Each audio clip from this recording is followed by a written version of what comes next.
Hello everyone and welcome back to Cyrus Webb Presents here in Atlanta, Georgia, or Conversations ATL as we're calling it. I'm here with the lovely Omegia Keeys. A lot of great things going on with Omegia. Can't wait to catch you guys up. Stay tuned, you don't want to miss it. It's time to shine, so shine on. Ooh, shine on. It's time to shine. It's time to shine. Now's the moment you were created for. And if you feel it's right, come on, let's go. You're in control. So tell me why you want.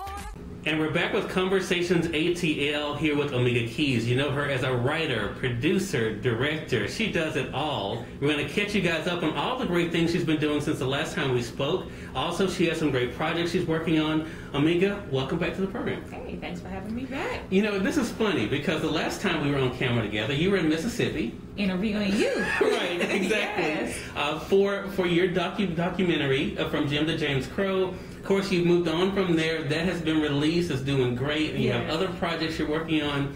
I want to talk about a funny thing that happened for those who are just watching us. Today, before we met for this segment, you posted a picture from the first time we met 7 years ago. The first time we met in person. Because we had already known each other. This is right. 10. This actually makes 10 years anniversary today as well. Isn't that crazy? And that was the first time we met in person in Mississippi. Yeah, yes. And you were doing a lot of great things at that point. You were not doing filmmaking at that point, though. No, you were just books. People just knew you as a and had a best-selling publishing company. Right, yes. exactly. So, what has this experience been like for you? As you kind of reflect not only on our friendship over the past 10 years, but your journey for the past 10 years. Man, it's almost overwhelming because like once you look back and you see the journey, it's one thing to just remember, but like when you have video proof right. of the journey, it's like, oh, you know, wow. Because back then, like you said, 7 years ago, I didn't see myself as a filmmaker during that time. I was just so, you know, focused on the books. I had been asked, why don't I do some films? But at that time, I didn't see myself doing films because I didn't know, you know, a lot about the industry. But and also one of the things, you know, since I owned my own publishing company, I had 50 authors up underneath me at the time. I never saw myself as working really up underneath somebody, and so that was one of the things that kind of held me back. Even as Jason, I was listening to his interview. One of the things that stood out to me was like, you know, he keeps putting himself out there and he's waiting for no callbacks. Once I had it in my mind that I'm no longer waiting for permission, it just like the floodgates have opened, you know, with the transition. So I just started, okay, well, I'm gonna work on under film sets for me so I can learn how to do it, you know, for myself. I learn your way, but so I can do it my way. Right. And so just seeing that evolving everything, I mean, even just from last year, just from our interview, so many things that have come into play just even, you know, after that. Right. For sure. You brought up something I want to go back to, Omegia, because I think, you know, permission is something that so many people, they look for. And a lot of people, when they don't get it, they just don't do anything. You are not the person to just sit back and wait. You're not. No. But it is interesting, though, even before you were creating your own projects, we got to see you on television shows. We got to see you in movies. I mean, what was that like for you to see yourself as part of these projects that people could watch all over the world, and then to be able to go from that to creating your own? It's kind of hilarious because actually this morning somebody was watching Netflix and made sure to send me a screenshot of myself from a series that's on there, Containment. I was a police officer on there, you know, getting hollered at, as I was always getting hollered at on that show for something. But what a lot of people don't know is I was in front of the camera and I was also behind the camera as Lex's wife, as her stand-in as well. So I got to see, you know, basically, you know, everything that went into making it and not just being in front of the camera. It is crazy to see myself on camera because I don't like seeing myself on camera because I like to, you know, I like to write the stuff and make and move the direction and see people do it. So so seeing myself on camera is really, really weird. So when somebody sent that, and I you know, one of the things I always say, oh, I gotta watch my face, and of course the screenshot was of me. My old army face. So it's very weird, but I mean, it definitely fit that moment. Right. But it's like, you know, a lot of people just don't realize I'm really, really goofy and silly. So me trying to act and be someone else on camera is that's just not my thing. I like to create it. Right, for sure. Now, it's funny, talking about creating, 3 years ago, the last time that I was in Atlanta before this trip, we had a sit-down like this. Yes. Again. This is becoming a habit for us, Yes. right? But 3 years ago, you talked about the fact that the importance of not caring about what other people think. Mm-hmm. That's another thing. We talked about permission earlier, but there are so many people who don't do something because they're afraid of what people may say about it, how people may view it. You put a lot out there, books. You put now a series out there. You put a docu-series that you now created. I mean, how did you get to a point, Omegia, where you did not worry so much about what people had to say about what you did? I mean, I have to take that back to childhood. When I first started running track, before I started getting like really good and getting, you know, the medals and qualifying for the Pan Am Games, before all that winning state stuff, when I first started running, people in the neighborhood used to tease me, "Oh, what you running track for? I wouldn't be doing that," you know, just for playing a sport. They were like, you know, trying to hold me back. I mean, and I'm quite sure some people will say that they didn't say that to me, but I used to hear it all the time. You know, just me, even by walking to school every day, "Oh, you're not going to hang out with us? You're not going to do this? You're not going to do that?"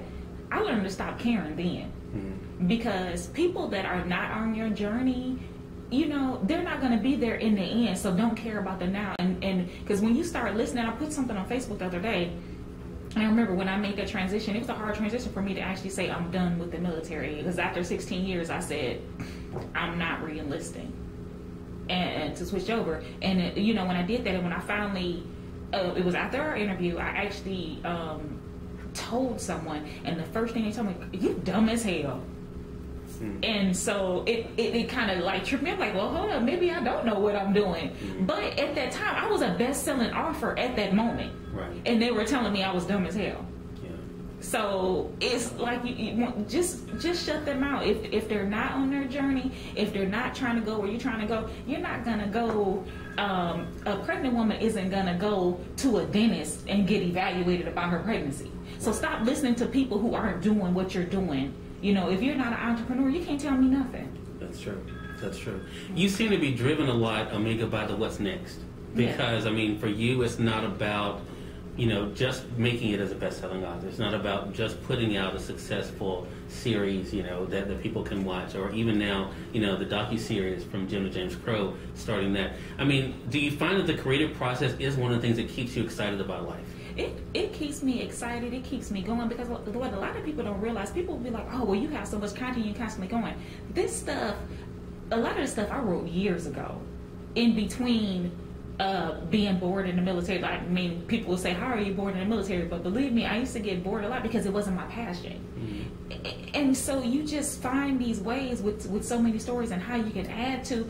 I never get bored or cautious. Like, you know how Marvel, everybody says, "Oh, Marvel has a whole universe." Omegia has a whole universe up in here. Yeah. Like right now, I'm gearing up to film a whole series for Shattered. I was actually, this week, I was actually supposed to be filming the pilot for it, and that transitions so fast from just being the pilot to the entire series. Wow. And as soon as we finish up Shattered, I'm moving on to the lure or to donors. But I have so many projects in place, and it's just a big plan. I don't have time to get down or be worried about it. I'm like so motivated by what's next. I have plans 5 and 10 years down the road, so it keeps me going. I mean, the plans evolve. You know, everything doesn't always go, you know, in that straight line. You know, it takes some zags and zigs to get there, but you know, you get there. Right. And you've been able to work with some great people. One of the individuals I had a chance to interview in this visit was Sunny Kelly. She had a lot of great things to say about you and what you've been able to do with About Face Media. You know, About Face Media is another thing that's taken on a life of its own, being able to do a lot of great things. Yeah. I mean, what has that been like for you to see that something you've created has been able to build as it has? That part, that's the whole essence of the name, About Face. Because in the military, you know, when you're doing an About Face, you're turning around and you're going the whole other way. So that's the whole premise. So every time I see something, I'll be like, that's an About Face. So that's, you know, the whole concept is exactly what I'm doing. That is, you know, a lot. And then one of the crazy things, because you brought up Sunny, it's like when I met her, because it's hard, like, you know, I could do this on my own all day long. but I can't clone myself and do Sure. many things. So what she came as a producer and what she brings into this, it's like I can breathe and let go. It actually propelled me more because she has her standards. So I know, like, oh, I can't just do, something, halfway, because she's gonna be like, what are you doing? This is not even about face media quality. What are you doing? Right. So she holds me to, like, I can't just say, okay, let's just slap something down. Like, now I'm held to a even higher standard than I hold myself to, just because I know that other person is gonna tell me no. Right. And you know what? We all need that. Right? Yes. We all need someone. We do. That's why I tell people I'm always excited to not be the smartest person in the room. Oh, yes. If you're the smartest person in the room, something is wrong. Right. You're in the You'll wrong never grow, room. right? You're in the you'll wrong never room. grow. And then, like you said, you need someone who's going to be able to push you. And I think that's the great thing. Well, you definitely have been able to motivate me and so many other people, Omegia, which is why I had to include you in my newest book, Power Your Life with Positive. Oh, Lord. I remember. Did I get the memo I remember when I sent you the message on Facebook. You're like, what? What is this? Oh, my gosh. Well, it is my newest book, 40 individuals who I've been able to meet over the past year that in my travels and conversations. Your conversation was one of those that stood out to me. Oh my gosh, I'm so honored. I guess it just really didn't sink in, or you just let that go with me saying, like, what? Like, okay. I really thought you were joking, honestly. No, Well, seriously. we have Lisa Gibbons, we have Gerald Prescott from The Walking Dead. Oh gosh, yeah. I mean, Jamie Kennedy, the comedian, Isaiah Washington. And I loved his interview. Oh my gosh, I love Omegia Keeys interview. is in the new book. Oh my gosh. So excited to give you a signed copy today. And thank you so much for all you've been able to do, Omegia. Really appreciate your friendship and all the great work you're doing. Get everyone, Omegia Keeys has been our guest. Omegia, let our viewers know how they can stay connected with you. Oh, look, you just blew me away. Where can you find me? On Facebook, Mimi Omegia Keys. Instagram, AFM Media 1922, the website About Face Media, AFM.com, and on Twitter, which I barely use, but it feeds into my Netflix. I need to get it together. Keys. Oh, and IMDb. Yes, Miss Sunny Kelly did me a lovely biography, so that is up to date and on there at IMDb as well as with movies as too. Right. So make sure you're staying connected with her. Thank you so much again for sitting down with me. I appreciate the time, Omegia. Thank you. And we thank you, our viewers, for tuning into this segment of Cyrus Webb Presents.